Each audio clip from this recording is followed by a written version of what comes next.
e assistente na ocasião de sua prisão na cidade de Viseu, idade de 18 anos, foi para a Índia em 17 de março de 1807. Vejam, logo no início, o que o... Ai, obrigada, viu, Davi?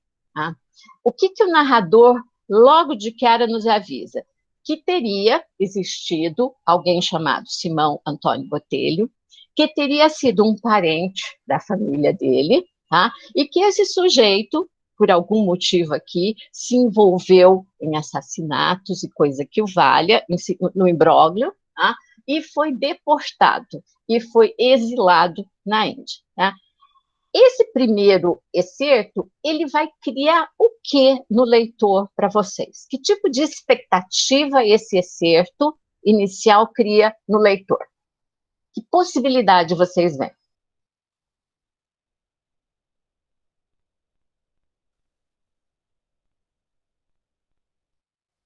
Pensem no exercício em que há o texto do do Alberto Helder, tá? Em que o peixe está ali, o pintor está reproduzindo, copiando o peixe, e de repente o peixe varia de cor, tá? E aí esse pintor, esse artista perde, num primeiro momento, ele perde uma certa previsibilidade da coisa.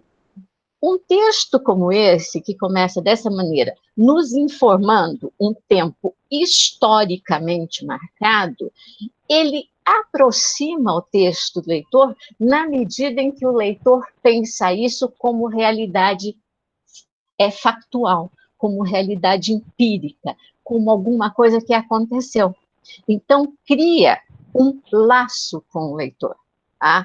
Vejam, inclusive, o narrador dirige-se, o vocativo, há um trecho em que ele fala, o leitor, de certo, se compungia, e a leitora, se lhe dissessem em menos de uma linha a história daqueles 18 anos, choraria. Então, vejam, há um narrador que tem a consciência de que há leitores. Inclusive é interessante, um leitor e uma leitora, ele trabalha com os dois gêneros, isso é bastante significativo, só que cada um deles vai ter uma reação, compungir-se, o leitor masculino, né, quer dizer, ter compaixão, e já a leitora se debulharia em lágrimas. Então, essa aproximação do leitor e da leitora se dá não somente pelo tema, que todo mundo conhece, mesmo quem não leu, é um amor fadado a não dar certo, o amor de perdição, mas também por conta dessas marcações temporais, dessa presença de um tempo histórico, também faz o leitor acreditar, ou pelo menos imaginar, que está diante de uma história que, de fato, que realmente aconteceu. Esse é um expediente narrativo, não. Aí vocês podem falar, mas o tal Simão existiu. Pode ter existido, gente. Agora vamos pensar uma coisa.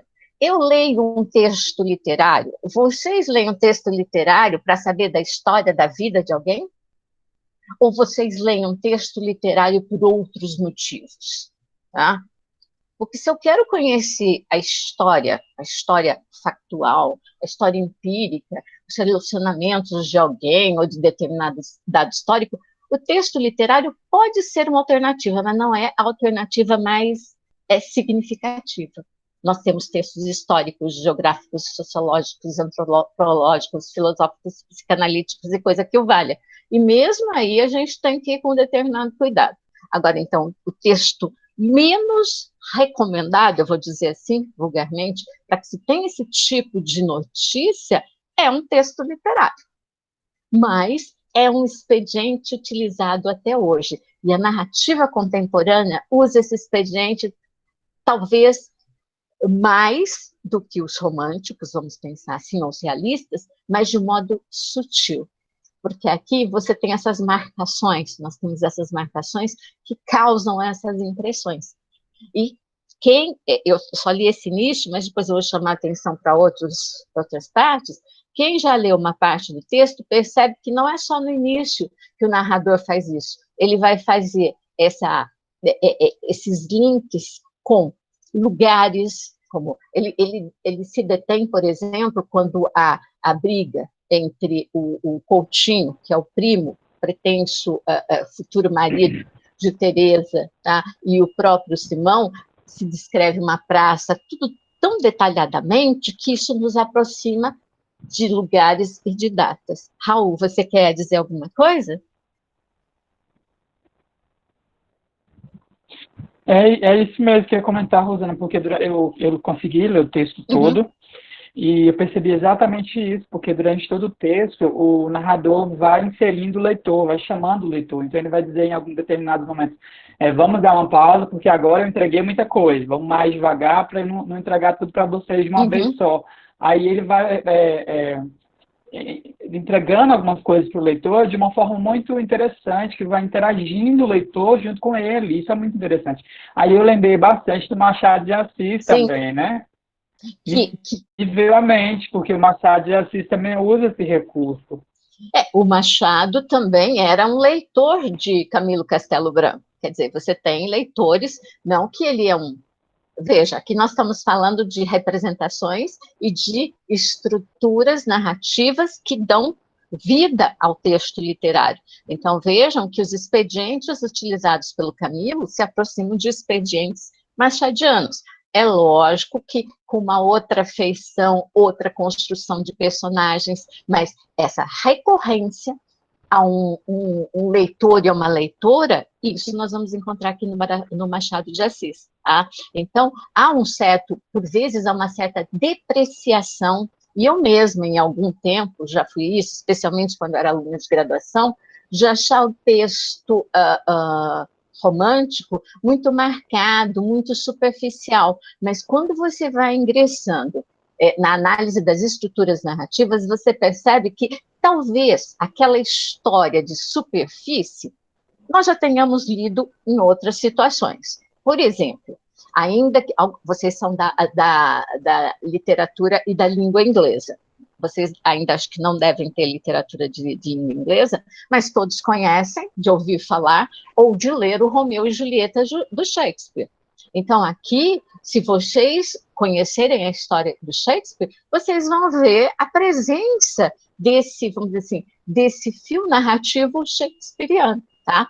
É lógico, com nuances diferenciadas, o lugar de o tempo histórico, mas, por exemplo, você tem um casal muito jovem, vocês vejam que Simão tem 18 anos quando vai para o exílio. A Teresa tem 15 anos. Essa marcação é interessante. E o casal Romeu e Julieta também tem mais ou menos essa idade. Talvez o Romeu seja até um pouco mais novo, tá? Pelo menos no meu imaginário, do que o próprio Simão Botelho. Né? E essa profundidade, a gente sempre pensa, nossa, como amam nessa profundidade. Tá? Então, se a gente ficar na história da superfície, E pois não, não. quando você está falando de Shakespeare, eu lembrei exatamente dele. Falei, gente, aqui tem muitas nuances de Shakespeare e a questão da impossibilidade da realização afetiva desses dois, o modo como as coisas são colocadas. Tem um fio condutor aí que une que faz essa ponte, essa relação com o texto do Shakespeare. Interessante que você falou da idade, Rosana, porque em algum momento do texto ele vai dizer que para algumas pessoas esse amor tão jovem seria quase que comparado ao... Não seria bem um amor, seria quase que o último amor das bonecas, né? Que as mulheres têm pelas bonecas. Sim.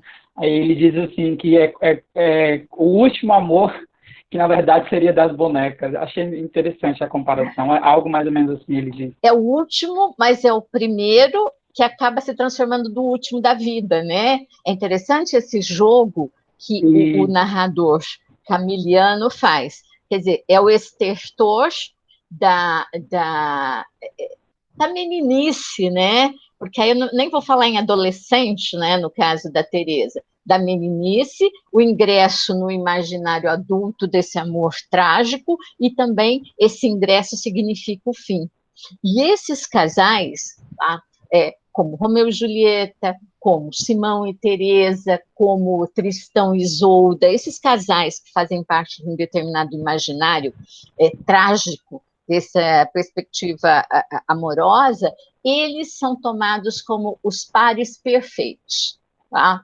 Perfeitos por quê? Porque a vida, vamos dizer assim, é ceifada em determinado momento em que a conjunção entre eles, não necessariamente a conjunção carnal, o ato sexual, que aqui no caso nem existe, tá?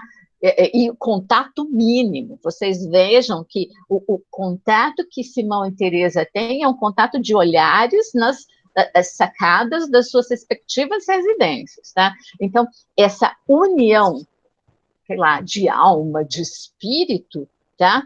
Ela é perfeita e, por ser perfeita, ela tem que se romper antes que quer dizer, a morte tem que rompê-la antes que a vida esgarce esse amor, tá? Então, esses são E eu fiquei considerados os pensando, pares Rosana, perfeitos. Pois não. eu fiquei pensando na contribuição da palavra para esse amor também, porque a questão da carta, da troca de cartas é muito Eu forte, e isso anotei. intensifica mais ainda, né? Aí eu fiquei Sim. pensando, gente, como interessante que eles quase não se vê, eles não se vê muito, né? Como você falou, pela janela, um momento ou outro, mas esse sentimento, esse afeto, ele é intensificado pela questão da palavra, né? Pelas cartas que são trocadas. Eu fiquei pensando nessa relação do amor com a palavra, né? Porque por exemplo, a partir do final do capítulo 2º, eu dividi as minhas falas em capítulos para, inclusive, vocês poderem acompanhar. Aparece quem? Uma figura muito importante que é a mendiga, porque a mendiga é que faz o encaminhar da correspondência entre Simão e Teresa. Então, vocês vejam que há algumas personagens que vão ser fundamentais para que esse fio amoroso seja criado. Então, o fio da correspondência, vejam, correspondência, aquilo que une os dois num laço de companheirismo e de troca de ideias, aqui é feito pelas cartas, tá? E as cartas têm como mensageira a mendiga, que acaba sendo também uma espécie de confidente desses dois, porque ela é dignatária, ela não é dignatária, é a palavra que está incorreta, mas ela é esse sujeito que propicia essa correspondência, tá? Mas antes disso, eu queria chamar a atenção para vocês, tá? Da comparação ainda com o Romeu e Julieta. As questões que desunem Simão e Teresa são questões de ordem familiar. Isso vai ser apontado para a gente no capítulo 2º, tá? Em que nós percebemos que, vejam lá, Simão, deixa eu ver, no meu está na página 12, eu falei para vocês que eu estou usando uma edição da Porto Editora Digital, tá? Mas é o capítulo 2º, vocês podem anotar o começo para depois localizar. Começa assim: Simão Botelho amava. Aí está uma palavra única, explicando o que parecia absurda reforma aos 17 anos. Porque ele estava com 17 para 18, e quando ele embarca para o exílio, ele recém completara 18 anos. Amava Simão, uma sua vizinha, menina de 15 anos, rica herdeira, regularmente bonita e bem-nascida. Sempre me causa espanto esse regularmente bonita, porque eu não sei o que seja uma pessoa regularmente bonita, tá? Ela não deve ser lá grande coisa do ponto de vista físico, tá? Ela deve ser, assim, alguém regularmente bonita, tá? Da janela de seu quarto é que ele a vira na primeira vez para amá-la sempre. Não ficara ela incólume da ferida que fizera no coração do vizinho. Amou também e com mais seriedade que a usual nos seus anos. O magistrado e sua família eram odiosos ao pai de Teresa, que o sobrenome dela era Albuquerque, né? Por motivos de litígios, em que Domingos Botelho lhes deu sentenças contra. Afora isso, ainda no ano anterior, 2 criados de Tadeu de Albuquerque tinham sido feridos na célebre pancadaria da Fonte, da qual Simão participara. Então, aqui nós temos o motivo pelo qual esses dois sujeitos, essas duas, Simão e Teresa, não podem, vamos dizer assim, ficar juntos e concluir o seu amor, tá? Isso também acontece no Romeu e Julieta, acontece em outras tantas narrativas que até hoje a gente vê, inclusive na história real, às vezes factual. Mas eu quero chamar a atenção aqui para uma questão significativa. Tem um texto, eu vou colocar o nome dele aqui no chat para vocês, chama-se Revolta e Melancolia. Eu vou pôr mais pelo nome do autor.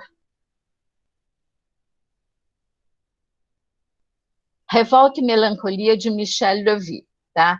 O Michel Levy, ele nasceu no Brasil, mas ele fez toda a sua carreira acadêmica como pensador na França. Tá? Ele é vivo ainda, é um grande estudioso marxiano, né, do marxismo, estudioso de Walter Benjamin, Georg Lukács, é um grande pensador.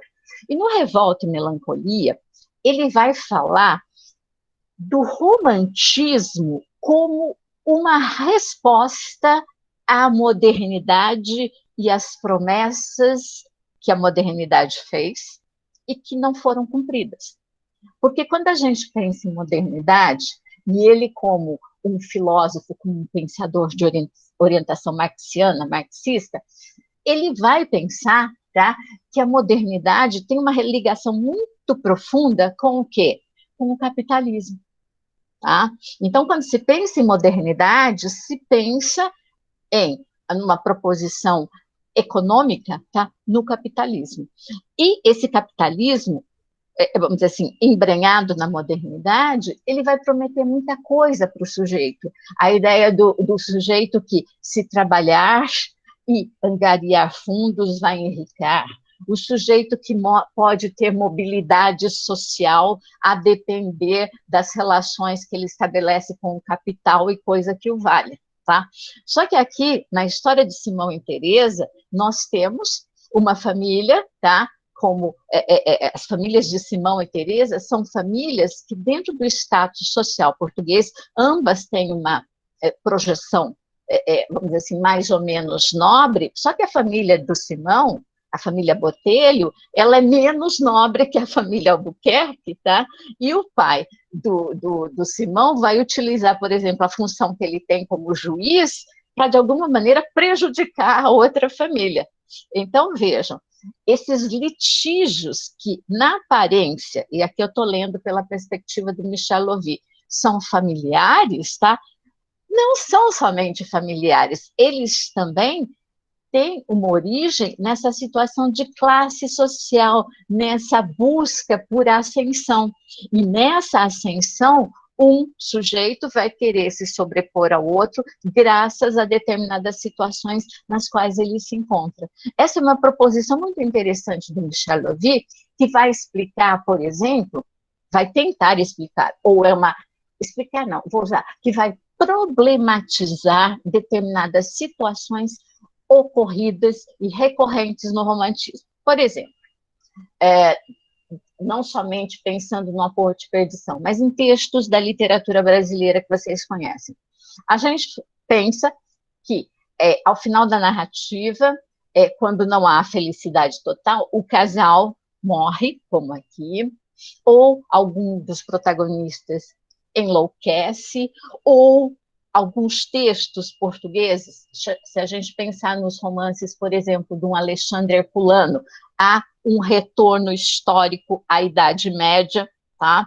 Então, essa fuga do presente com esses expedientes da morte, do enlouquecimento, do transplantar de uma narrativa do tempo presente para tempos passados, isso não é só fuga do presente simplesmente, mas é a fuga de um presente que prometeu, que, vamos dizer assim, que fez uma série de avanços tecnológicos, econômicos, mas não proporcionou às pessoas conforto, não proporcionou às pessoas estabilidade social, não proporcionou às pessoas educação suficiente, não proporcionou às pessoas o mínimo de condições, tá? Vamos dizer assim, se elas se propusessem a fazer determinadas coisas nesse lugar que nós chamamos de capitalismo. Qualquer semelhança com o que nós vivemos hoje não é coincidência, tá? Então, vejam que ainda hoje, essa ideia do... eu vou usar aqui um termo em inglês que pode ser até meio anacrônico, mas é o que eu estou pensando, o self-made man. Quer dizer, o cara que lutou, labutou sozinho e que honestamente enricou e coisa que o valha. Isso é quase que uma ficção, tá, gente? Tá? E essa ficção, ela não serve para a maioria das pessoas. Essa ficção é para poucos. Porque alguns desses sujeitos que, vamos dizer assim, sobressaíram nessa relação estamental, tá, econômica, eles acabam se sobressaindo à custa de outros, à custa de muita gente.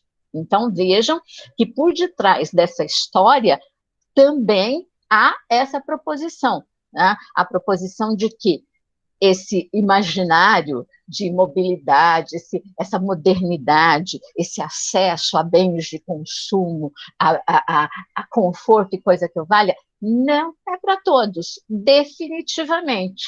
E parece que o romântico, o homem romântico, seja na Europa, aqui no Brasil, a gente tem que ter um certo cuidado com essa proposição, porque nós, no século XIX, nós estávamos recém-independentes de Portugal, ainda havia um percurso de uma série de outras agitações de outra ordem do Brasil, mas em se pensando em literatura portuguesa, literatura francesa, literatura hispânica, literatura espanhola eu não conheço tão bem assim para dizer, a literatura inglesa também. Se a gente pega, por exemplo, os livros, não sei vocês, são leitoras do Charles Dickens. O Dickens, ele trabalha com imaginários bastante significativos nesse sentido, do sujeito que está no rés do chão e como ele vai conseguir ascender ou não. Tá?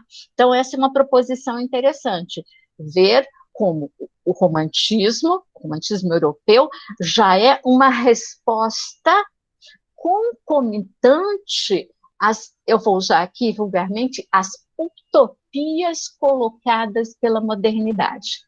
Tá?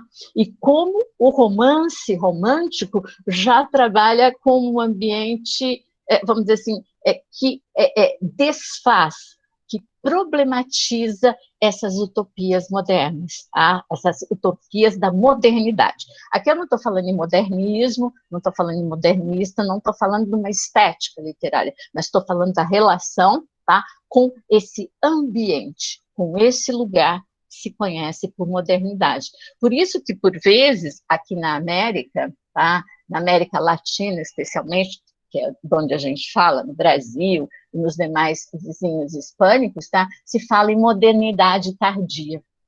Porque o século XIX, para nós, não foi um lugar dessa modernidade que tem por parâmetro ainda, porque estávamos no século XIX, a Europa. Então, esse parâmetro europeu de modernidade, ele vai, vamos dizer assim, rolar no século XX e ainda em parte deste século XXI. Então, nós temos, quem fala em modernidade tardia, por exemplo, os argentinos, a Beatriz Sarlo fala em modernidade tardia. Então, por isso que, às vezes eu falo, não é contra, mas eu tenho restrições à pós-modernidade, que não dá para enxergar uma modernidade brasileira concomitante a uma modernidade, a um modelo de modernidade que nós temos, a um parâmetro que é o europeu, tá? Por conta de uma série de condições históricas, culturais, tá? Sociológicas e coisa que o valha, até geográficas, tá, gente? Então, eu fiz esse... Não é uma parte, mas é uma outra perspectiva de romantismo, porque a gente fica assim, fuga da realidade, fuga do presente. Mas isso não é autoexplicativo. A gente tem que problematizar, por que será que isso acontece com uma certa recorrência em determinados romances ditos românticos e mesmo nos romances ditos realistas do século XIX.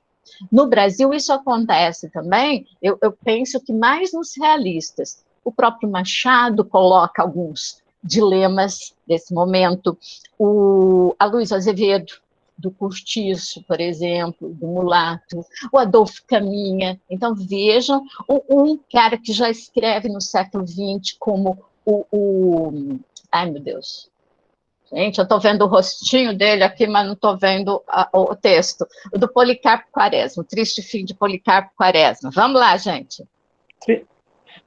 Lima Barreto. Obrigada. Sabe quando eu vi a foto dele? Assim, o Lima Barreto, ele também tem essa proposição, tá?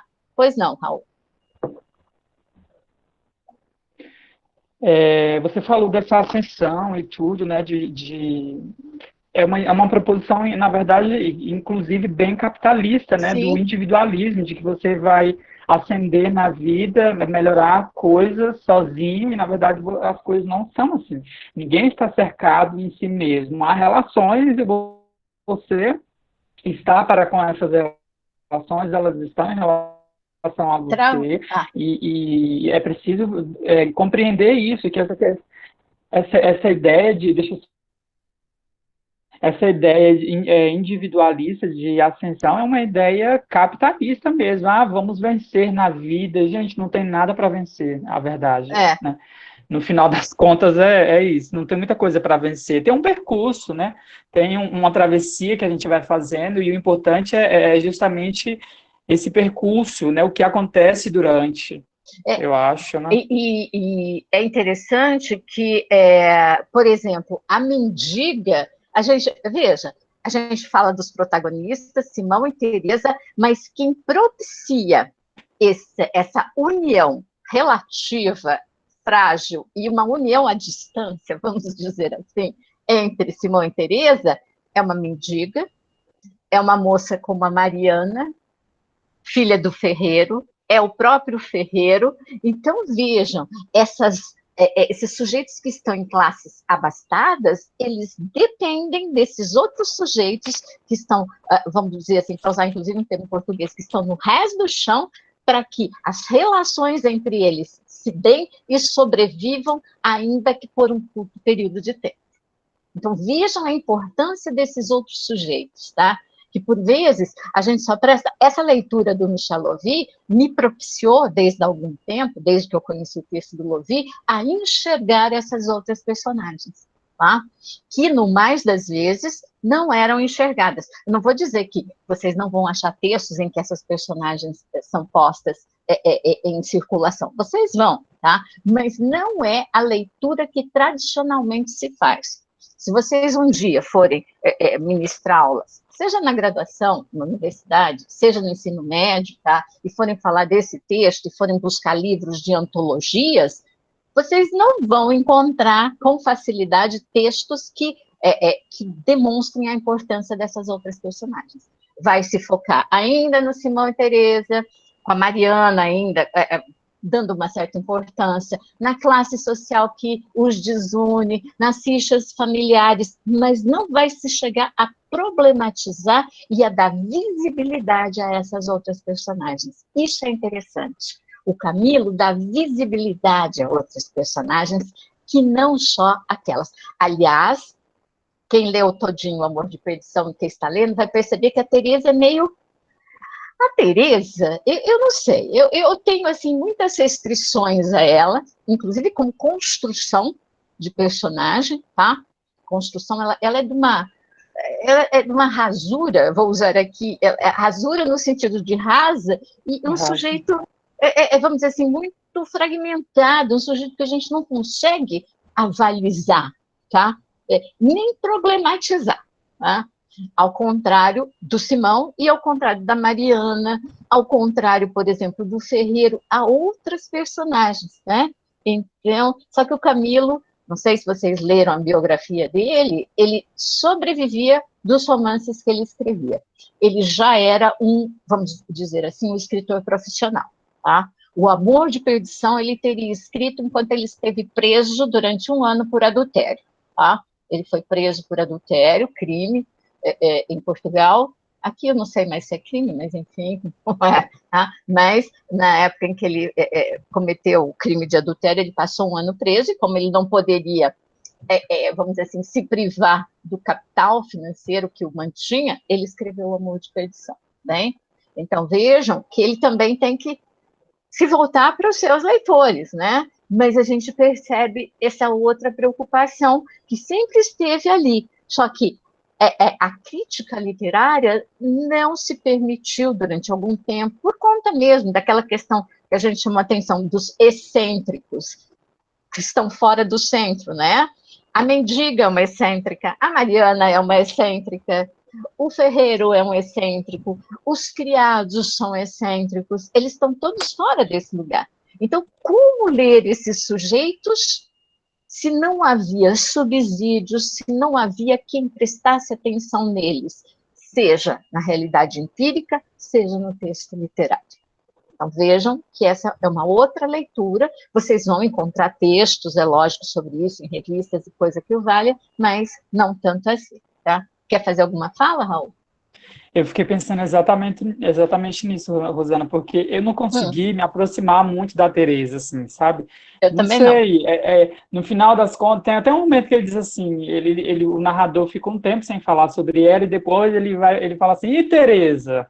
Né? Aí ele volta a Teresa, vai falar dela e tudo, mas quando ele fala, não me convence totalmente, parece que ela, de alguma forma, é conivente com esse sofrimento dele, e ela parece que ela quer que ele sofra por ela, ou pela própria situação. Há essa relação aí que você está colocando, que eu não consigo me fiar muito de Teresa, não deu muito. Mas a Mariana, eu tive um olhar Isso. diferente para a Mariana, e que inicialmente eu percebi assim como uma personagem quase como a mendiga, sabe? E aí depois essa personagem da Mariana, ela vai se transformando, ela vai criando mais consistência e adquirindo um lugar nessa narrativa que me parece um lugar bastante interessante para pensar essa própria relação do Ferreiro com o Simão, né, a relação do Simão com a própria Teresa, né, e ela fala algumas coisas assim, que vai fazendo com que a gente perceba até mesmo quem que é a própria Teresa, né, muito sutilmente, claro, né. Agora, para nós leitores contemporâneos, nós que estamos aqui presentes, nos convenceria muito mais se o romance rolasse entre Simão e Mariana. E Mariana. Não sei, o que vocês acham, né? Depois que lerem tudo, tá? Do que esse... porque, vemos, nós temos lá um romance do século XIX, escrito para aqueles sujeitos, para aquelas mulheres, tá, do século XIX. Nós estamos no século XXI. A partir dessa construção de personagens, não estou nem falando de acreditar ou não, mas a construção das personagens e nas relações que se estabelecem, seria muito mais verossímil, pensando hoje, numa relação entre Mariana e Simão. Agora, a verossimilhança do século XIX era outra. Mariana não entraria nesse circuito porque ela o quê? Aí eu estou fazendo aqui ganchos com a prova. Ela era da classe dos serviçais, tá? Ela era uma serviçal, assim como o seu pai. Portanto, os serviçais circulavam, como Juliana, naquela pergunta que eu fiz, tá? Em ambientes, vamos dizer assim, à margem dessa centralidade vamos dizer assim, da casa do patrão e coisa que o valha. Só que no caso da Juliana, ela resolve que ela vai querer ascender socialmente, custe o que custar, porque ela acha injusta o justo tratamento que ela recebe, e ela vai chantagear a patroa. Já a Mariana, ao contrário de... Porque ela teria condições de chantagear. Vamos pensar comparativamente. Ela não teria?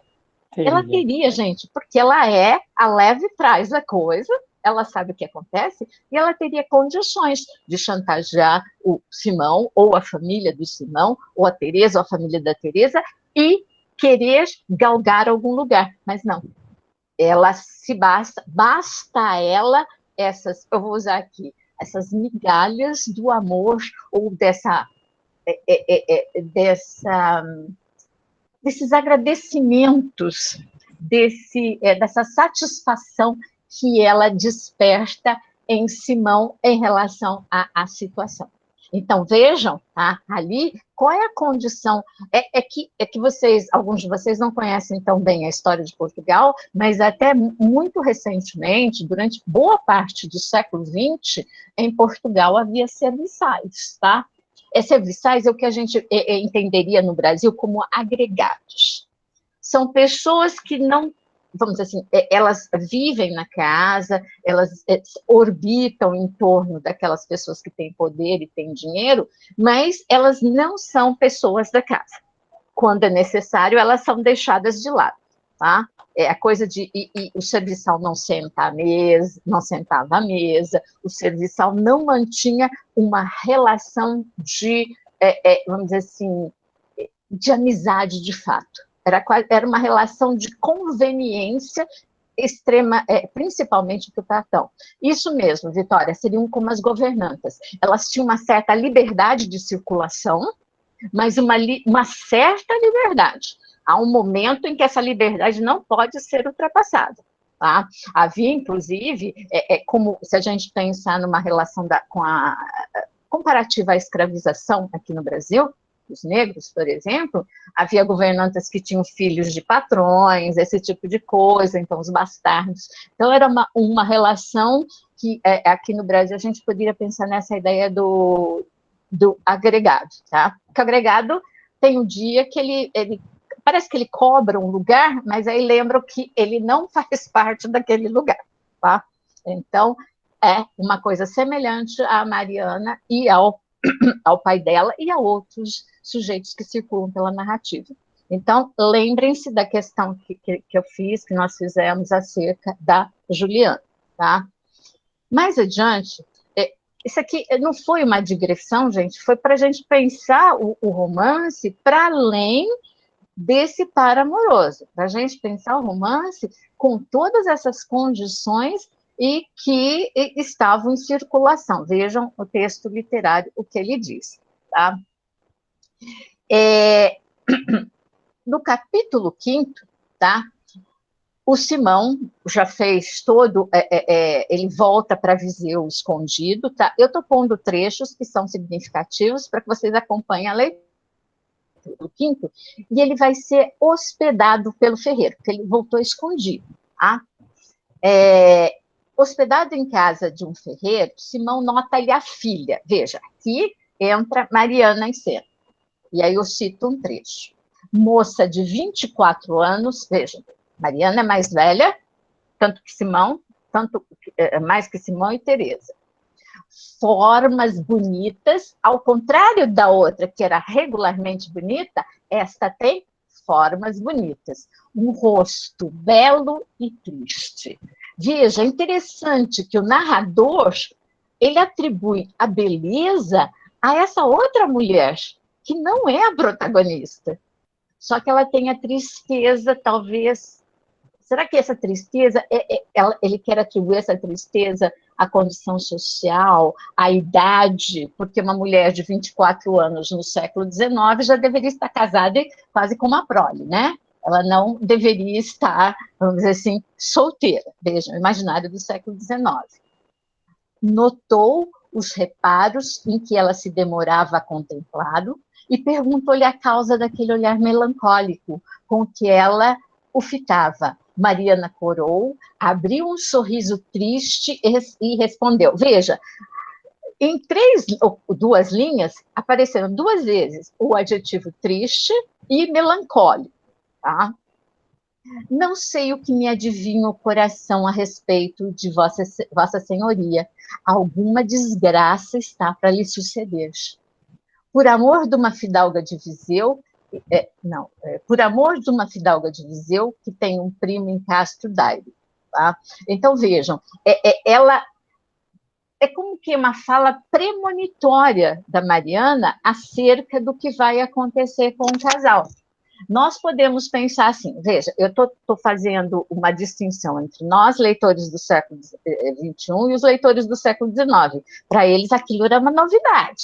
Então, veja, será que eles tinham consciência? É sempre interessante fazer esses exercícios especulativos do que estaria por vir, na história de Simão e Teresa?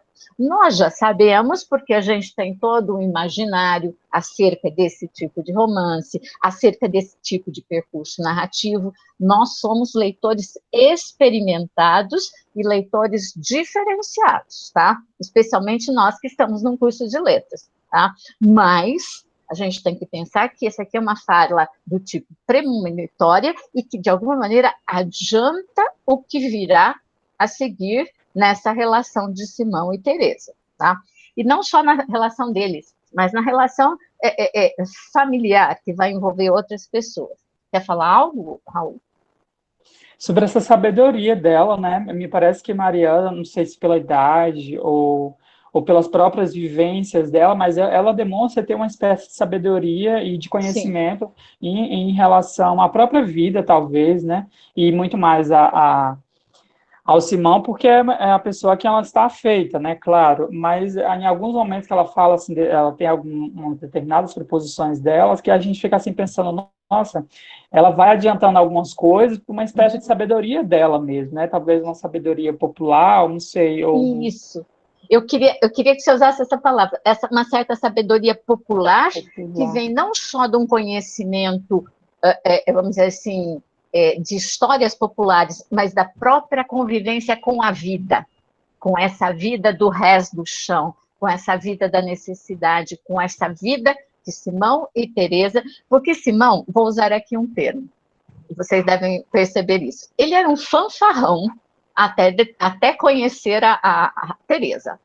A gente fica pensando, o que aconteceu com esse sujeito, assim, bateu os olhos na fulana e ele muda do dia para a noite, né? Que ele tem todo um histórico de, vamos dizer assim, confusão, de, vamos dizer assim, uma vida desregrada em Coimbra, onde ele teria ido estudar e coisa que o valha. Só que depois daquele olhar, alguma coisa desperta nele. Mas ele não perde essa visada violenta. Ele é um sujeito violento. Tá?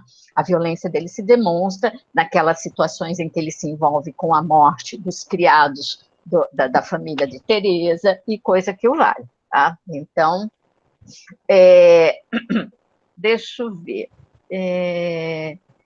Já no capítulo 7º, depois de descoberta o imbróglio, a situação de amor que deveria unir Simão e Teresa, ela vai ser mandada para um convento, tá? Já no capítulo 7º. Tá? Ela será mandada para o convento de Monchique, que é uma cidade perto do Porto. Tá? A prioresa adverte Teresa, que é quem comanda o convento, que eu cito. Mas quem vem para estas casas de Deus não vem para se sentir bem. Não, achei essa parte ótima. Quem vai para o convento não é para se sentir bem, não, tá? Achei muito irônico da parte do narrador, tá? Não, disse Teresa com sincera admiração. Quem vem para aqui, vem, menina, há de mortificar o espírito e deixar lá fora as paixões mundanas. Ora, pois, aqui está a nossa madre mestra de noviças, a quem compete encaminhá-la e dirigi-la. Eu tenho imensa pena de ver a menina hospedada em casa desta hipócrita. Eu chamo-me Dionísia da Imaculada Conceição. Veja, aqui há uma crítica, como que o narrador, tá, e o Camilo, de alguma maneira, ele já estabelece uma crítica à religião católica e à hipocrisia dessa religião da mentalidade portuguesa e no imaginário português, que será uma das grandes críticas dos seus sucessores, que serão os realistas, tá? Com a obra do Eça de Queiroz, vocês devem conhecer, pelo menos de título, se não leram, O Crime do Padre Amário, que é um texto bastante significativo da obra do Eça de Queiroz, nessa crítica ferrenha à Igreja Católica. Tá? Que mais? Tem um trecho ainda no capítulo 7º, em que o narrador diz o seguinte, sobre o convento.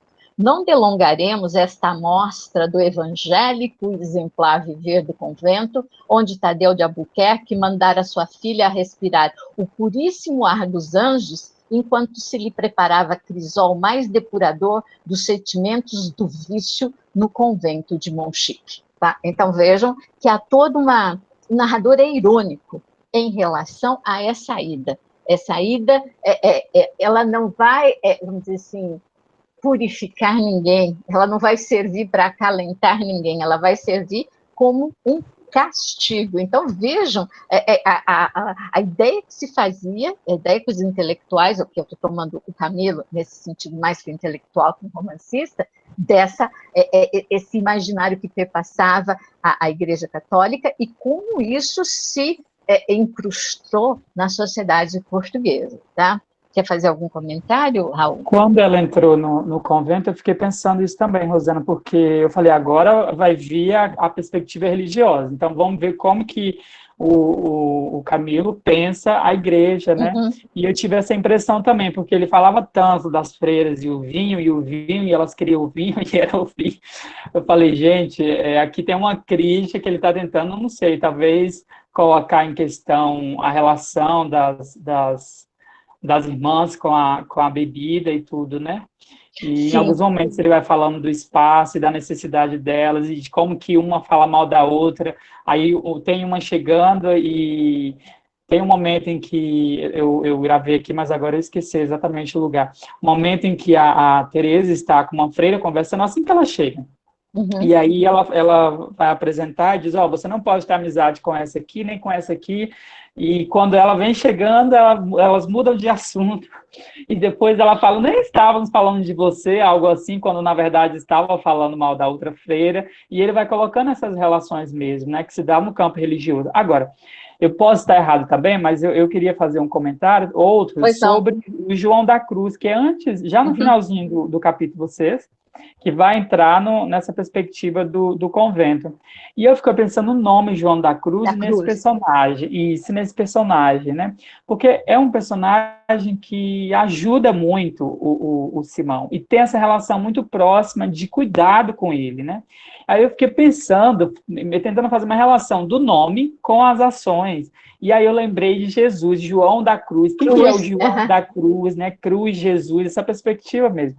E aí, no final do capítulo 16, depois que o Simão tem essa briga com esses dois caras e tudo, entra porque o João da Cruz, ele cuida dele, do ferimento no ombro e tudo, né? E aí, no final do capítulo 6, diz assim, ó, isso é uma arranhadura, disse João da Cruz. Olhe que eu sei disso, Fidalgo. Estou afeito a curar muitas feridas. Aí, na hora, eu falei, gente, olha que interessante esse jogo aqui. O João da Cruz dizendo que já estava feito a curar muitas feridas, né? E que, portanto, ele mesmo faria aquele curativo no Simão. Nos burros, mestre João, disse o ferido, sorrindo. E aí ele continua. E nos cristãos também, senhor doutor. Aí eu achei essa parte bastante significativa no sentido de fazer essa relação com essa perspectiva religiosa de Jesus e tudo, né? E nos cristãos também, senhor doutor. Olhe que houve em Portugal um rei que não queria outro médico senão um Malvitar. Hei de mostrar-lhe o meu corpo, que já está uma rede de facadas. E nunca fui ao cirurgião, que com ceroto e vinagre sou capaz de ressuscitar aquela alma do diabo que ali está a escutar a cavalaria. Então, nesse momento, eu fiquei pensando, quando ele fala que o corpo está cheio de facadas, quando ele fala que vai curar as outras pessoas, eu me lembrei realmente dessa perspectiva religiosa mais de Jesus, né? Em relação com o nome do personagem. E aqui já é uma perspectiva diferente, por exemplo, do que é demonstrada no convento, né? Aqui me parece que há um cuidado, um interesse com o Simão, né? Tem uma outra relação aí com esse personagem, o nome dele, não sei. Eu fiquei pensando nisso, que é uma proposição diferente da religiosa do convento. É interessante, Raul. O nome, eu nunca, até esse momento, vejam como a gente está discutindo, é importante. O Raul propõe esse cruzamento e vejam que é um capítulo seguido do outro. O capítulo 6 também é significativo esse lugar, onde estão os capítulos. No capítulo 6, você tem o João da Cruz curando as feridas, vamos usar aqui o termo, do Simão. E no capítulo 7, você tem a Teresa enviada para o convento, mas lá não vão curar as feridas dela. Ela percebe, porque na fala que eu chamei a atenção, Mas quem vem para essas casas não vem para se sentir bem. Já avisam para ela, minha querida, aqui não vamos curar nada, não vamos apaziguar nada. A sua vida talvez piore, né? Não está escrito isso, mas ela percebe. Então, vejam, um certo, eu vou usar aqui, um certo cristianismo, um certo catolicismo primitivo que remete ao Cristo, que remete a chagas, que remete a esse amor compartilhado com todos, sejam eles quem forem, sejam os animais, que ele era o ferreiro, né? Sejam os homens e quaisquer homens, e esse cristianismo, esse catolicismo hierarquizado, esse catolicismo elitizado, que servia para determinados sujeitos, mas não olhava para outros. Então, vejam, esse contraponto para o qual o Raul chamou atenção, tá, é bastante significativo. Tá? Eu chamei a atenção para a questão do convento, porque isso, vamos dizer assim, salta aos olhos, mas essa sutileza da presença do ferreiro, tá? E é interessante, as chagas, né? Porque o corpo dele está carregado das chagas, como as chagas do Cristo, né? No seu Calvário, tá? E o João da Cruz. Aliás, João da Cruz foi um poeta, também um poeta espanhol, que tem essa carga de martirização, vamos dizer assim, de martirização mesmo na sua poesia, tá? Um poeta do barroco espanhol, que vale a pena conhecer, inclusive para vocês fazerem essa relação, tá? Obrigada, Raul, acho que esse apontamento foi muito legal para contrapor para, inclusive, estabelecer essa crítica do próprio Camilo, né, a esses lugares, tá? Vocês vão me perguntar se ele era religioso? Não sei, tá, gente? Realmente, mas ele estabelece esse olhar, tá? Eu fiquei assim, talvez não faça muito sentido, talvez nem seja isso, mas a textualidade realmente me remeteu a isso. Num primeiro momento, um cristianismo, relações que tem a ver com a cristandade, vamos assim dizer, mas de uma perspectiva mais não institucionalizada. Sim. E aí, no capítulo seguinte, vem uma instituição, um cristianismo representado do ponto de vista de uma instituição, que aí já diz uma outra coisa, né? Sim. Talvez um cristianismo institucionalizado seja uma coisa, e um cristianismo que se dá por outras vias, né, não institucionalizadas, mais afeito a determinadas ações, não sei, diga outras coisas, não sei. Talvez. Você usou antes a sabedoria que a gente falou da Mariana, esse cristianismo, esse catolicismo mais popular, tá? Das crenças que circulam no meio dessa população mais humilde, tá? Sim. Então, no capítulo 8º, eu também chamei atenção para outro presságio da Mariana, tá? Ela vai falar o seguinte, tá? Já sabia que vinha de Coimbra para esta desgraça, porque tinha tido um sonho em que via muito sangue, e eu estava a chorar, porque vi uma pessoa muito minha amiga a cair numa cova muito funda. Isso são sonhos, Mariana. São sonhos? São. Mas eu nunca sonhei nada que não tivesse acontecido, tá? Então, vejam, essa ideia outro topos, outra tópica, outro lugar recorrente no texto literário é o lugar do sonho como lugar do presságio, tá? Então, vejam que o Camilo também lança não disso. No capítulo 10º, a Mariana tem outro presságio, tá? Novo presságio de Mariana, ela diz o seguinte: é a última vez que ponho a mesa ao senhor Simão em minha casa. Por que diz isso, Mariana? Porque modiz o coração, tá? Então, há também esse ingrediente instintivo, esse ingrediente intuitivo, impressivo no texto romântico. Então, esse sujeito, não há só a racionalização das ideias, mas há também essa presença do intuitivo, do instintivo, essa presença que, de alguma maneira, qualifica a paixão que perpassa todo o texto. E quando a gente pensa aqui, amor de perdição, mas a gente podia pensar em paixão de perdição, porque muito mais que o amor aqui está em circulação estão em circulação sentimentos apaixonados. Eu estou pensando aqui no ódio que move determinadas personagens, como o ódio familiar, na relação,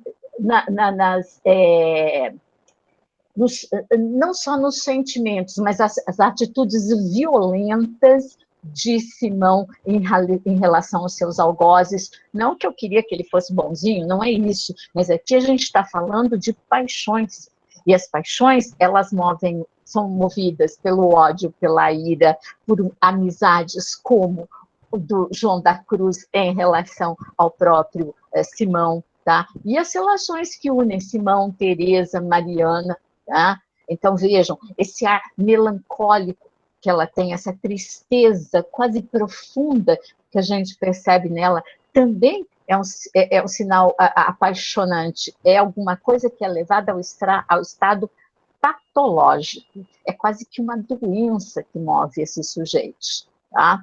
Então, porque se a gente pensar no pathos, que é a palavra que está na raiz da paixão, tá? A gente pensa também na patologia, por exemplo, que é um estado de doença, patológico. Então, aqui, essas personagens estão, de alguma maneira, dominadas por determinados sentimentos que a guiam. Que a gente pode pensar, eu estou fazendo aqui especulações de mudar os rumos do amor de perdição. Simão podia perceber que a coisa não ia rolar, e Simão poderia perceber, eu não sei, isso pode ser uma impressão de leitora, talvez vocês não a tenham, Raul, inclusive, que Simão estava bastante propenso a ter Mariana como seu amor. Havia uma propensão, inclusive em algumas falas dele, eu destaquei aqui, tá? Mas me parece que essa coisa de classes sociais, esse distanciamento é o que acaba afastando Simão de Mariana, nesse sentido amoroso, nessa troca amorosa, tá? E que o Camilo acaba respeitando isso na construção do seu texto, tá? Isso talvez vocês podem encontrar em algum outro tipo de texto ensaístico, tá? Mas uma impressão de leitora. A propensão de Simão a amar Mariana, tá? Raul, tem alguma coisa a E dizer? tanto é que ela fica perto dele, né, até o último momento. Sim. Então, ele não a renega de tudo, mas ele passa a chamar ela de irmã, de pessoa muito próxima e tudo. Mas eu também concordo com você, Rosana, porque eu, de fato, percebi exatamente isso também. Porque, veja, quando ele vai apresentar determinadas pessoas, Mariana para determinadas pessoas, ele a considera irmã. Mas em alguns momentos do texto você percebe que há um carinho dele em relação a ela. Mas aí o narrador vai jogando, depois vai colocando no texto a situação dela, a humildade dela, a simplicidade dela, o lugar social dela. E isso fica para a gente, leitor, como um mote de distanciamento, né? Uma causa de distanciamento desses dois, porque se ele não fosse afeito aos cuidados dela e a ela mesma, né, ele talvez nem teria deixado ela perto dele até o último momento, como ela ficou, né? Então, eu tenho a impressão que tem, sim, essa relação que você fala, dele para com ela por conta da questão social. E aqui eu chamei a atenção no capítulo 12, gente, tá? Dois momentos em que no capítulo 12 é quando vai ser proferida a sentença de morte do Simão. Porque antes de partir para o exílio, para o degredo, quem leu, ele foi condenado à morte pelos assassinatos que ele cometeu. Mas aqui eu coloquei, ó, no dia em que foi proferida a sentença de morte de Simão, Mariana estava no tribunal e chorava muito. Tá? Isso são palavras minhas, depois eu vou citar. Quando da visita de João da Cruz, ele fala a Simão sobre o estado da filha. Aí começa a citação. Agudíssima foi então a dor do acadêmico ao compreender, como se instantaneamente lhe fulgurasse a verdade, que Mariana o amava até ao extremo de morrer. E chorou então aquele homem de ferro, chorou lágrimas que valiam bem as amarguras de Simão, de Mariana, desculpa. E logo a seguir, e quando evocava a imagem de Teresa, um capricho dos olhos quebrantados lhe afigurava a visão de Mariana ao par da outra. E lacrimosas e Lacrimosas via as duas. Então, vejam, ele pensava na Teresa, só que aparecia também a imagem da Mariana. Ah? Então, vejam, que duplicidade é essa? E aparecia a Teresa com uma amada e a outra com uma irmã? Não, gente. Porque a evocação de Teresa me parece a evocação desse amor, dessa relação que não é uma de irmandade, de companheirismo, de coisa que o valha. Então, por que aparece a Mariana, que aparece que ofusca a imagem de Teresa? Então, há indícios, como disse o Raul, da textualidade, que me proporcionam fazer esse tipo de leitura. Pode ser que não sejam indícios tão robustos, são sutilezas do texto. E é na sutileza do texto que a gente vai perceber determinadas questões, tá? Mesmo porque, como nós falávamos, né, esse distanciamento social entre eles é uma grande barreira nesse texto, tá? Não adianta a gente querer pensar que isso vai ser vencido, né, nessa questão. Né? Deixa eu ver o que mais que eu fiquei queria... lembrando, não. quando eu estava lendo esse texto, Rosana, do sofrimento do jovem Werther, né? Sim. Porque quando a gente lembra assim, amor de perdição, amor, vem na minha cabeça, pode vir memórias boas, né? Amor como algo positivo. Só que é um romance, é um texto sobre a impossibilidade, sabe, a não conclusão do próprio sentimento que está posto no título, né, do amor que evoca, da não realização, de uma série de impossibilidades, na verdade, do sofrimento, né? Me vem à mente, assim, depois, inicialmente, você pega o título, amor de perdição, amor, talvez, né, alguém vai perder alguma coisa assim, mas quando a gente escuta a palavra amor, remete a coisas boas, a sentimentos bons, mas aqui não, aqui é o contrário, essa palavra, ela vai trazer a impossibilidade, o sofrimento, a não realização, sabe? Claro, tem também isso, né, a coisa boa, o sentimento bom, mas tem um contraponto que eu acho que é muito mais forte, que tem a ver com o sofrimento.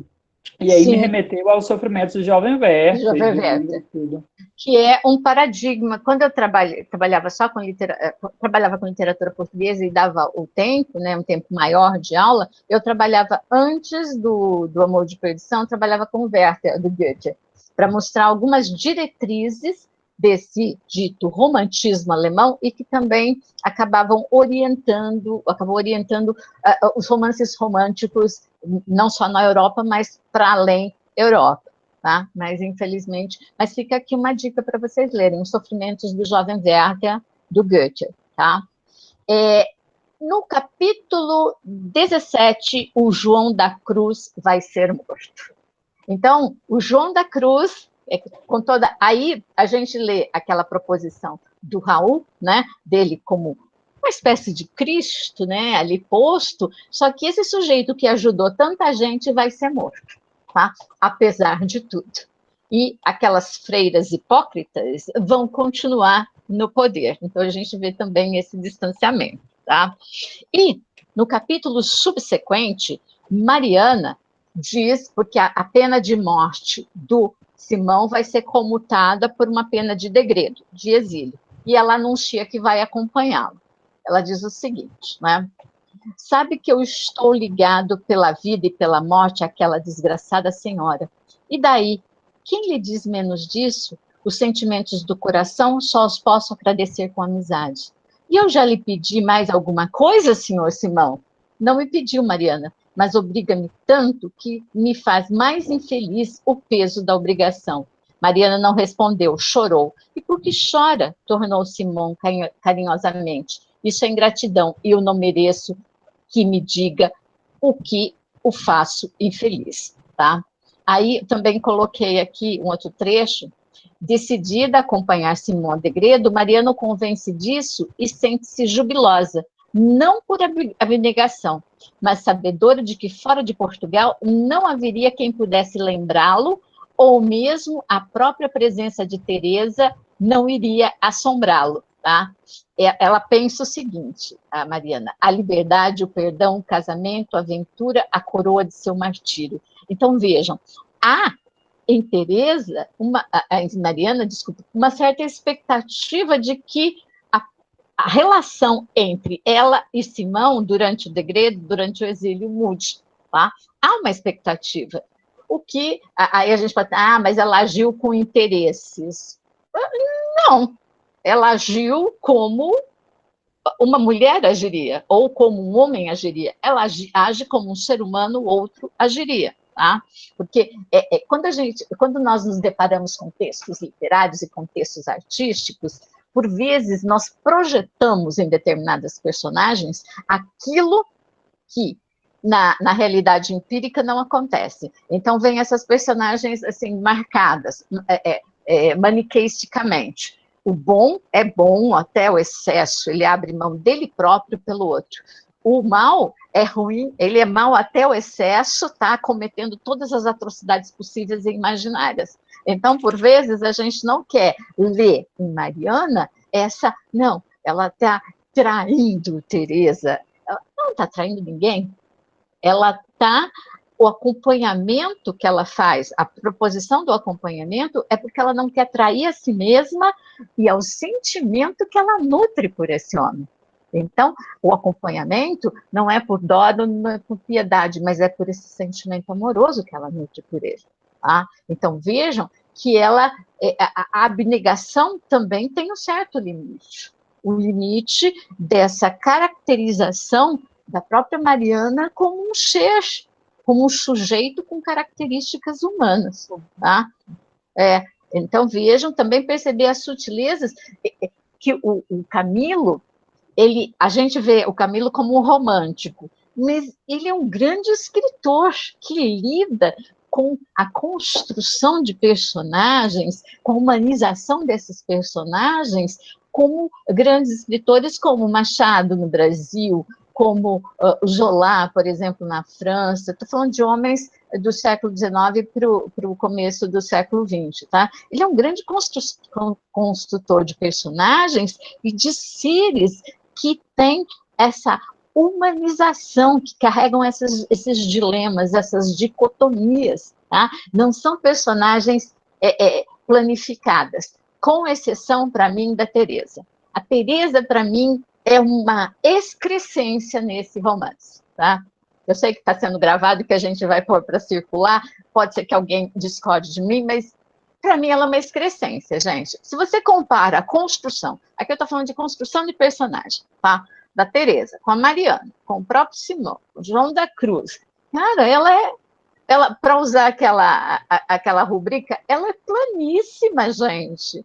Qual é o substrato, qual é a profundidade humana dessa moça? Que é regularmente bonita. Isso me chama atenção desde o início. Ela só é regularmente bonita, eu não vi nada mais nela. Não sei se vocês encontrarem alguma coisa nela, porque ela chora e desmaia, tá? Ela chora e desmaia e no final morre, tá? São as ações que ela mais tem durante o texto, tá? Então, aí você fica pensando, cara, um sujeito como Camilo, construtor de grandes personagens, de repente constrói essa personagem. O que ele quis dizer com isso? Tá? Aí ele fala das leitoras aqui, que quando vissem essas relações, especialmente com a Teresa, chorariam. Tá?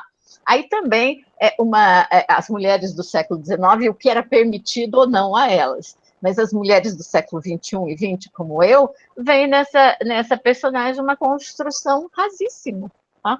Sem profundidade, sem aquele toque camiliano. O Camilo Castelo Branco, ele existe, sabe aqueles sonhos de consumo que você tem de consumir livro, né? Ele tem uma coleção de 18 volumes de papel bíblia, que eu tenho só um, tá? Assim, a gente almeja ter, tá? Então, ele construiu muitos textos, ele era um sujeito escolado na construção de personagens, e de repente vem essa Teresa, e você fica, e aí? Ah? Enfim, é mais uma elucubração da minha parte. Tá? Deixa eu ver. E para terminar, né, do embarque que também o embarque, quando Simão embarca rumo ao exílio, né, lá no capítulo 20, né? Ele está embarcando e ele reconhece. Ele vai perguntar, né, onde é Monchique, aí mostram para ele, né, onde é Monchique, é onde está Teresa, né? E ele, à distância, reconheceu Teresa. Mas não era a Teresa aquele rosto. Seria antes um cadáver que subiu da clausura almirante, com os olhos da cara inçados ainda das herpes da sepultura. Teresa morre e Simão segue viagem. Teresa morta, Simão vai morrer logo, não vai ser muito distante da viagem, tá? Da saída de Portugal, e Mariana vai saltar do navio agarrada ao corpo do Simão e também vai morrer. Quer dizer, morreu todo mundo, né? Nesse imbróglio. Eu não estou contando nenhuma novidade, porque vocês, o amor de perdição, vocês achavam que alguém ia se salvar, né? Então, E esse fim, para mim, foi assim, muito tão épico, não sei, mas bastante não esperava. Assim, claro, a Mariana saltar junto ali com o cadáver, eu achei bastante forte, assim. Embora previsível, mas bastante forte também, porque me parece que do meio para o fim ela aceita essa situação de cuidar dele, sim. de estar com ele, né, e tudo mais. E de repente você parece que as coisas já estão dadas, ela já aceitou, já está tudo certo, as coisas são assim mesmo. Mas aí depois, quando ela vai junto com o corpo, você percebe que não estava tudo resolvido. Me parece que tinha coisas ali que não estavam muito bem resolvidas, que para ela talvez esse fosse o caminho para a resolução de algumas coisas, né? Isso. E também é como se Mariana, para existir, precisasse dessa outra parte. Ela não existe mais sem a presença de Simão. Assim como Simão não existe mais sem a presença de Teresa. Vejam, há aí vamos dizer assim, vamos pensar, estou aqui por conta do amor, estou pensando num coração dividido em 3 partes, em que se uma parte falta, as outras vão sendo, vamos dizer assim, destruídas, vão sendo esfaceladas. Tá? Então, Teresa não existe mais, Simão não existe mais por conta da perda de Teresa, e por conta dessas perdas anteriores, é impossível que Mariana sobreviva. Tá? Então, fiz aqui essa alegoria do coração por conta dessa situação. Porque essa é uma questão significativa quando nós temos esses pares amorosos. A inexistência de uma das partes impossibilita a existência das outras, tá? Em geral, da outra, ou das outras. Se a gente pensar, por exemplo, eu comecei falando sobre Romeu e Julieta, ali você tem, por exemplo, a primeira morte significativa ali dentro é de Teobaldo, o grande amigo do Romeu. Parece que começa a faltar alguma coisa em Romeu a partir da morte do Teobaldo. E é ali que se desencadeia uma série de eventos que vão provocar mortes de outros sujeitos, e essas mortes, vamos dizer assim, em cadeia, vão chegar à morte de ambos, de Romeu e Julieta. Então, vejam, não é só a morte desse par, há uma série de relações de desaparecimento, tá? de falecimento desses sujeitos, e que vão desencadear este final que a gente chama vulgarmente de trágico. Trágico por quê? Porque é o destino do sujeito morrer, tá? Mas aí a morte, ela é posta, vamos dizer assim, de um modo mais contundente no caso de Simão e Teresa, tá? Eu fiz aqui... Pois não. Como você coloca, Rosana, é interessante pensar essas relações, porque diretamente, por exemplo, Mariana não tem relação, quase, contato nenhum, a não ser um momento ou outro que ela vê e conversa com a Teresa, né? Vai para entregar algum recado e tudo.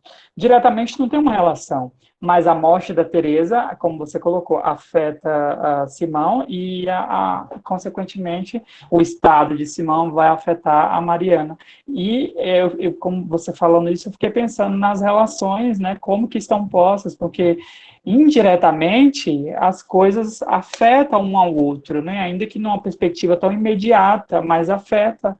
E eu fiquei pensando nisso, nesse jogo de relações, como um sujeito está para com o outro, né? E como um é afetado em relação ao outro, embora que não tenha um contato direto. Uma das coisas que eu tentei demonstrar é que não basta o Simão e Teresa para que o texto, para que o romance se desenvolva, para que aquele enredo se desenvolva. Há toda uma série de relações, tá?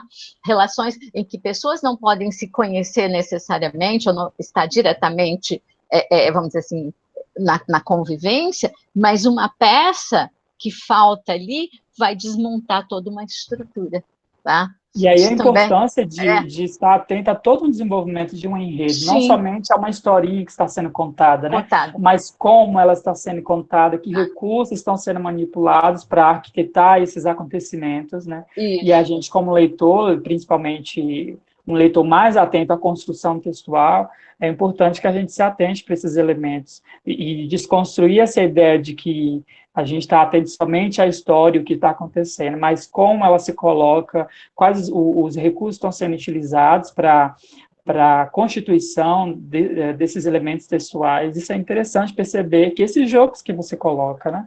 Sim, porque, por exemplo, nós que somos professores, vocês que, por vezes, vão no primeiro momento, ir para a sala de aula do ensino médio e fundamental. Se você lança a leitura do Amor de Perdição, por conta de, vamos pensar assim, de currículo e coisa que valha, se a gente ficar só na historieta de Simão e Teresa, me parece muito pouco para a dimensão que esse texto tem, para as relações que esse texto estabelece e para um diálogo com questões que estão muito mais próximas dos nossos alunos do que esse amor entre dois sujeitos quase que recém-saídos da adolescência, tá? Então, quando você entra da questão dessa crítica à igreja, essa profissão de fé católica, a essa religião institucionalizada, quando você fala dessa da possibilidade de um certo sentimento amoroso de Simão com Mariana, mas que isso é impossibilitado por conta do lugar que essa mulher ocupa nesse lugar, tá? Então, vejam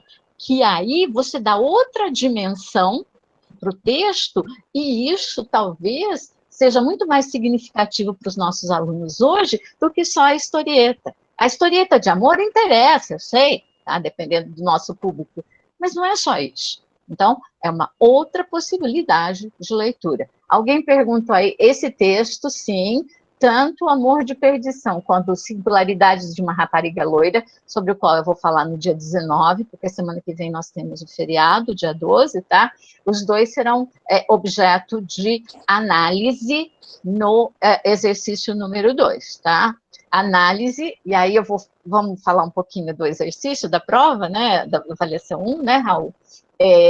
Daquele tipo que nós propusemos tanto a partir da segunda questão, que é do peixe, do pintor, quanto naquela em que falamos sobre a Juliana do crime do Padre Amaro, desculpe, do primo Basílio, tá? Então, são questões em que nós vamos inquirir vocês, perguntar para vocês sobre essas relações, sobre construção de personagem. Por isso que eu indiquei o texto da Cândida Gancho como analisar narrativas, porque ele é um norte para que vocês vejam. Olha, aqui tem a personagem, como eu posso lê-la? Vocês usaram, eu vi que teve gente que citou explicitamente, teve gente que não citou, mas eu sei que usou, tá? Que é para usar mesmo, não é para... Teve gente que recorreu a outros textos, tá?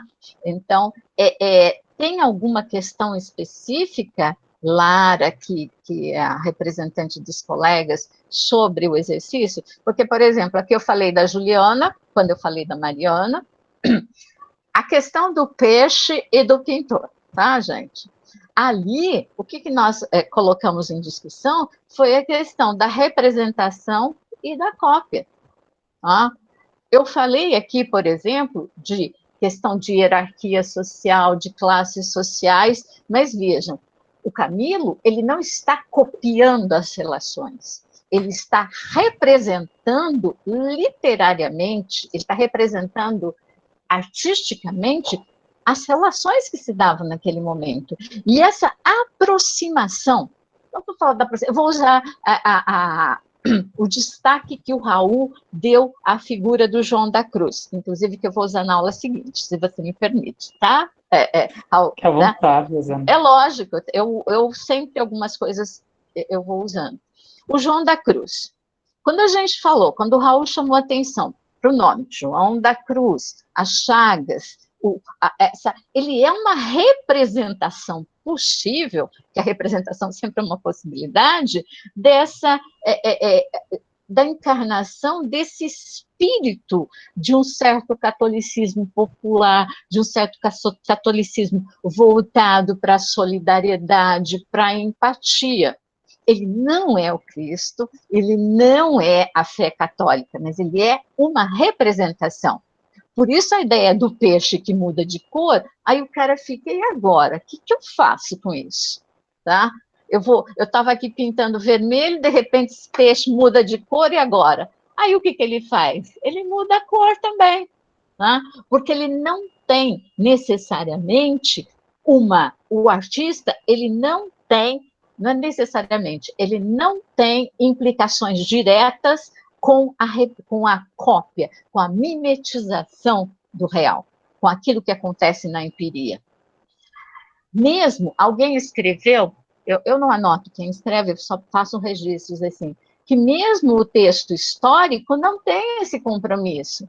Porque quando você vai analisar, por exemplo, numa guerra, numa situação de beligerância, vencidos e vencedores, as narrativas são diferentes. A guerra foi a mesma. Agora, as pessoas, e dentro mesmo do campo dos vencedores e dos vencidos, haverá narrativas outras. Então, a questão aí que se coloca é quando você tem essa perspectiva da narrativa ficcional, da narrativa literária, você não tem um compromisso do escritor com a realidade empírica. O compromisso dele é com a representação. E representar também significa tomar ingredientes da imaginação, criar situações. Essa é a perspectiva da mimesis aristotélica, é a perspectiva da criação, é a perspectiva da invenção. A invenção é aquele projeto que tem. Eu não posso negar que é a realidade empírica que nos fornece material para tudo isso, mas não para a gente copiar. Só que existem, por exemplo, escritores, tá, vamos falar aqui de novo do Camilo, tá, que utilizam esses dados históricos, esse tipo de coisa, como um princípio de aproximação do leitor, e para criar o que alguém, não só uma pessoa, mas várias pessoas falaram de efeito de realidade, ou efeito do real, tá?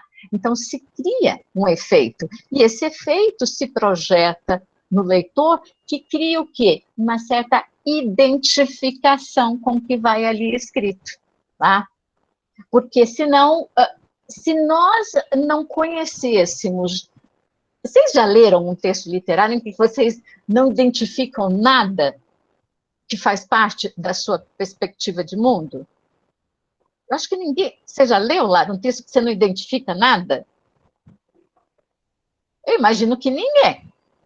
Nem que seja uma coisa. Nada, nada. Não. Mesmo o texto. Fala. Eu fiquei imaginando um texto que eu li, mas assim, o professor deu todo um apanhado histórico, então eu meio que me perdi, mas é que, tipo, eu não estava conseguindo entender a narrativa, então acho que eu confundi o que a senhora disse, que é o Mayombe. Sim, o Mayombe do Pepe Tela, ele tem uma forte conexão com o quê? Com a Guerra da Independência angolana. O que às vezes a gente pode não ter, Lara e os outros colegas, é o conhecimento acerca daquilo. Aí não é que a gente não sabe o que é, não é que está fora do âmbito da empiria, é que a gente não conhece. Mas, se a gente quiser, se você quiser ler o Mayombe para e passo com a história de Angola, você pode procurar em textos da historiografia angolana e você vai, vamos dizer assim, entender. Mas aquele texto se basta. Essa é a grande questão. O texto literário, ainda que nós não tenhamos esse conhecimento empírico de determinadas situações, ele se basta em si mesmo. Mas, em geral, nós gostaríamos de uma certa relação que nos aproxime de identificação com essas personagens. Por exemplo, no Mayombe, o personagem do professor, né? Tem professor lá, né? Que é um intelectual, que é um sujeito que, idealista. Tá? Então, ainda que você não esteja a par da situação da historiografia, da história de Angola, há personagens que você conhece. Esse professor, você conhece esse professor, ou pelo menos você já imaginou esse professor, você já projetou essa imagem em algum professor, em alguém que você conhece, que teria essa sabedoria e teria esses sonhos como aquela personagem. Então, vejam, essa é a questão da representação. Tá? A questão da servidão, me parece que eu coloquei aqui, comparando Mariana a Juliana, né? Como que elas se dão, tá? E as outras questões têm a ver com os textos que vocês leram e que não foi problemático, tá? O que eu vou fazer? Eu vou encaminhar a todos vocês os textos corrigidos, tá? Vocês vão ver as anotações que Raul fez, tá? E qualquer indagação vocês podem mandar para mim, que eu e Raul nos deteremos sobre elas, ok? Tá? Então, se alguém tem mais alguma questão, estou aqui. Se não, convidos. Eu não sei se vai dar tempo, Vitória, porque eu tenho aula hoje o dia inteiro e amanhã também tem aula no mestrado e no doutorado. Então, começo de semana para mim é complicado. Mas se eu tiver um tempo, eu mando. Mas a quarta, eu certeza. Então, hoje... Professora, Pois não. eu fiquei com uma questão, eu ia perguntar, mas eu acabei protelando aí, prestando atenção no que vocês estavam falando, e estou pensando agora que você falou da personagem, né? Sim. Quando, a questão da Ana, quando ela perde o Simão e tem toda aquela coisa, né? Ela se mata, como o próprio Raul disse que a gente não esperava por aquilo, né? Porque ela já estava meio que conformada. Mas aí, eu também tive a impressão de que, assim, a sensação que a Mariana também pode ter tido é que, por mais que ela soubesse da condição do Raul, que ele poderia vir a do Simão. É do Simão. Do Simão, é que quando ela perde o Simão de fato, eu acho que isso é um baque muito forte para ela e que também pode ter levado ela a ter essa ação, né? Porque por mais que a gente saiba que vai perder alguém, que alguém está naquele leito, que pode morrer, quando aquilo de fato acontece, se concretiza, a maneira que a gente recebe, as atitudes que a gente toma por aquilo, elas podem ser diferentes do que a gente já esperava, né? Aí eu queria saber se faz sentido o que eu pensei também sobre isso.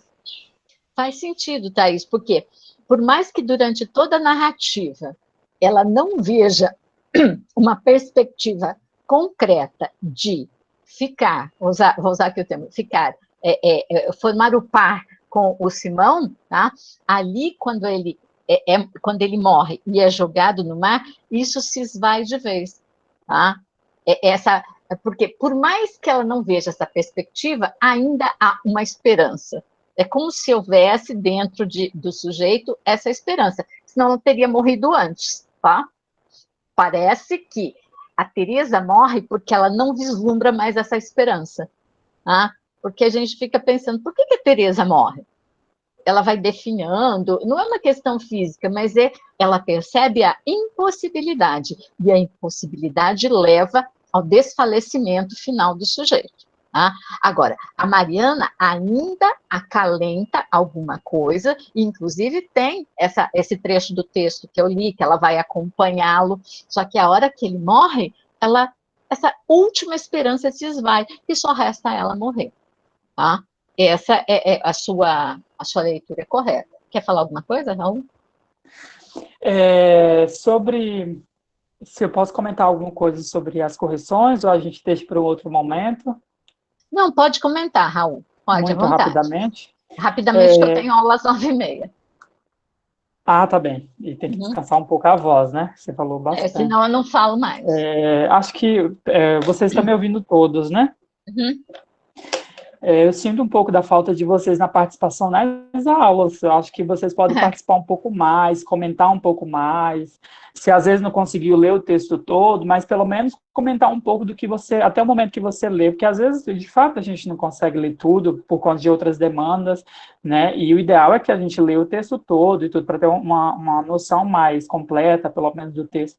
Mas não tem problema também comentar aquilo que conseguiu ler, né, gente? Eu acho que a gente pode trabalhar assim também, a partir do que tem, né? E acho que vocês podem participar um pouco mais nas aulas, como agora a Thaís participou no final, colocou a questão dela. Eu acho que é importante vocês colocarem as questões de vocês, da leitura de vocês, o que vocês perceberam no texto, né? Porque um traz um comentário, o outro traz outro, e a gente pode ir dialogando um pouco mais, né, sobre o texto e aprender muito mais coisas sobre ele, porque cada um vai ter o seu ponto de vista. E a gente, a partir desse ponto de vista, pode construir um diálogo legal, né? Sobre a aula. E sobre as correções, rapidamente, é que, assim, eu percebi que acho que vocês podem cuidar um pouco mais para não ser tão teóricos, mas, ao mesmo tempo, não deixar que falte teoria. Então, eu percebi que alguns de vocês trabalham bastante com teoria, cita muitos textos teóricos. Isso é muito bom, principalmente para alunos de graduação que estão iniciando e tudo, já tem esse aporte teórico, isso é muito positivo. Mas também cuidar, porque, às vezes, o excesso de teoria faz com que a gente não perceba certas sutilezas do texto, né?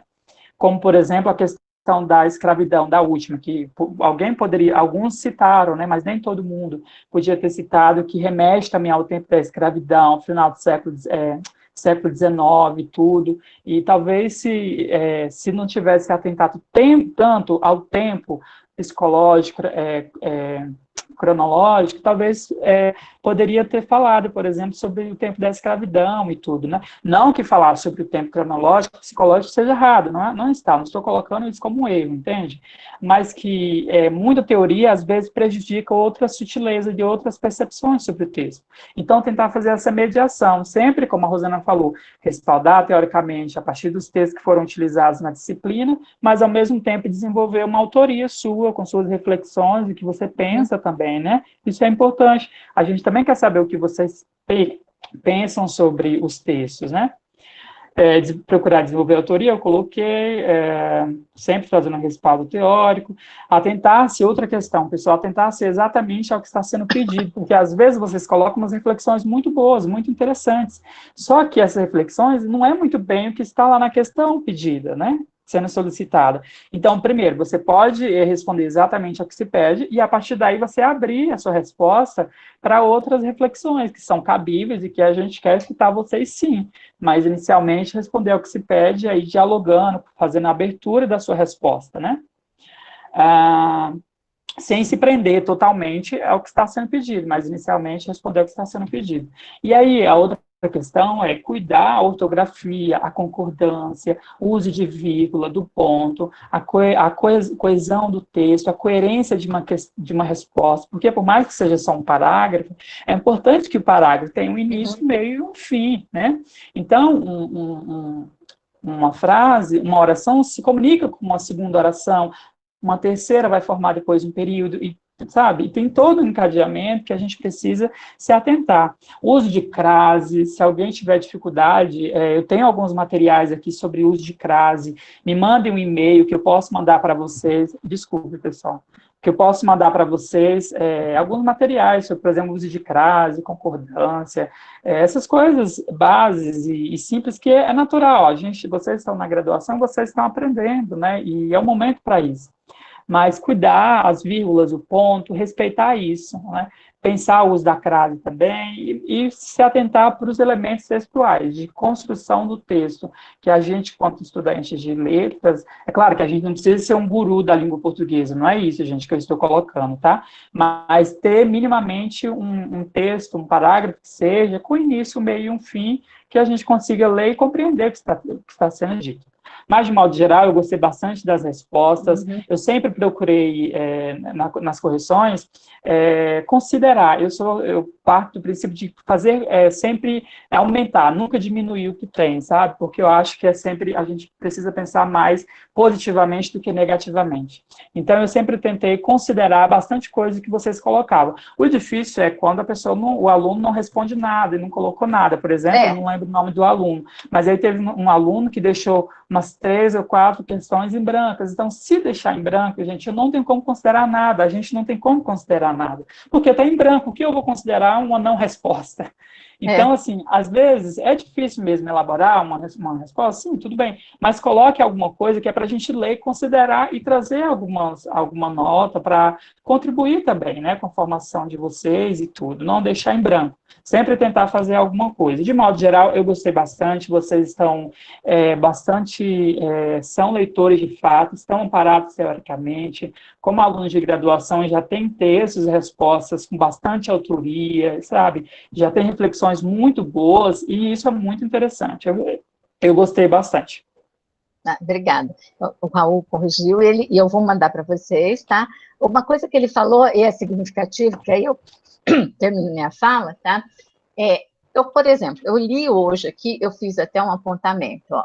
Falei que a Tereza é uma personagem planíssima, não sei o quê, tá? Esse é um apontamento de leitor, tá? De leitora, que a gente, quando o Raul fala da autoria, que a gente também queira que vocês façam isso.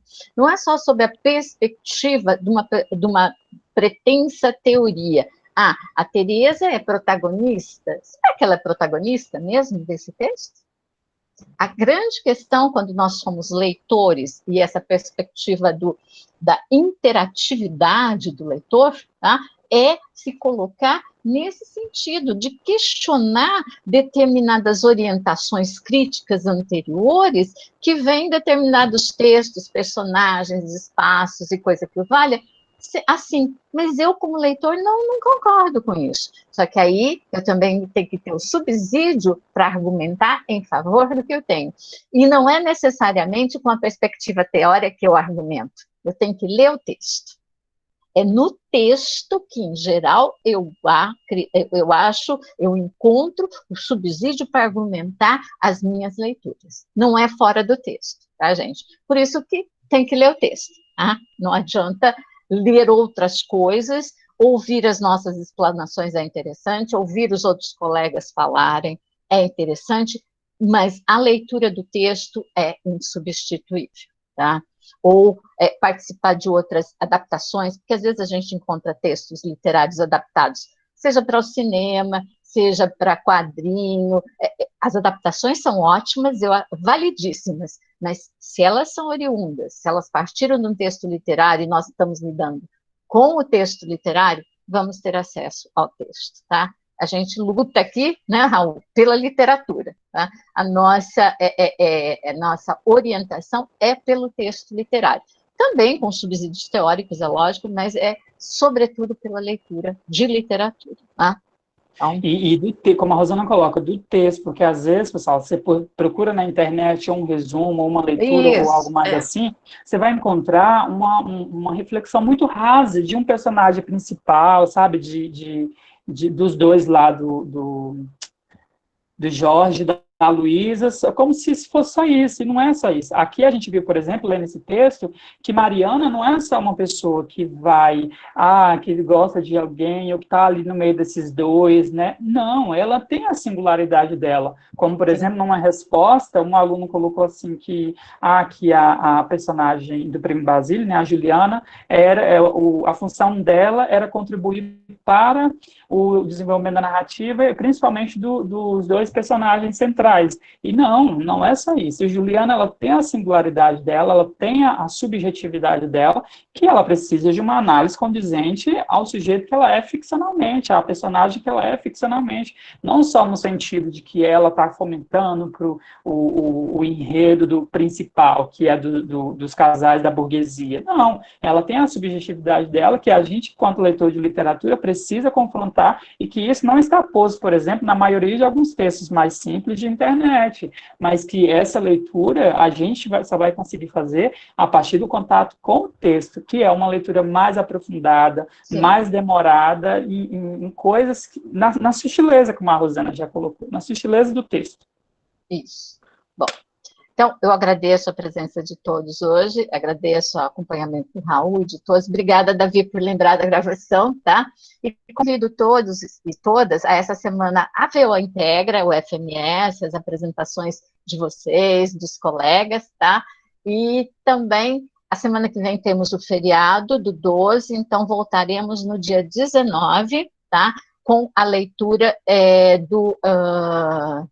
sim, Lara, com a leitura do As Singularidades de uma Rapariga Loira, que é um conto do Eça de Queiroz, tá bem?